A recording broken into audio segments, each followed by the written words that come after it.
In factor rating, you're supposed to multiply scores for certain factors by weights that reflect how important the factors are relative to each other. What do you do, such as in the case of this particular problem, when your decision maker says that all of the factors are equally important?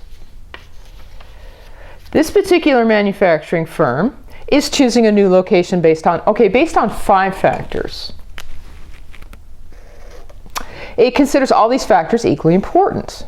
What weights should it assign to each factor in its factor rating analysis? Remember that the weights express whether some factors are more important than others. The factors that are more important will be given higher weights. But this particular manufacturing firm is saying, oh, they don't care, all the factors are equally important. That's actually the key to answering the question. Because we remember that equally important, when they say that, equals is the same thing as equal weights. What they are saying is when you do the factor rating scoring, right, that each of the factors should have the same weight. So the only thing we need to figure out is what is that one number, that weight that should be assigned to each one of the factors.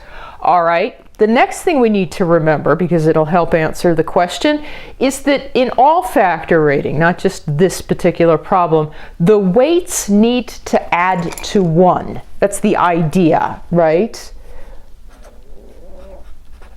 All weights add up to 1. Oh, okay. Now, in the case of this particular problem, there's 5 weights. So this is how you answer the question. There's this number, 1, that they should all add up to. There's 5 of them. They need to share it equally. So you take that 1 and you divide it by 5, 1 for each. There's actually your weight right there. You should give each one, picture it if you listed them, right? Each one would have a weight of a 5th, right? Add them all up, you get the overall sum of 1. Or, sometimes people say, well, they're speaking of it, each one should get a weight of 20%, which is just the decimal equivalent of 1/5. If all factors are equally important, then they should each have an identical weight.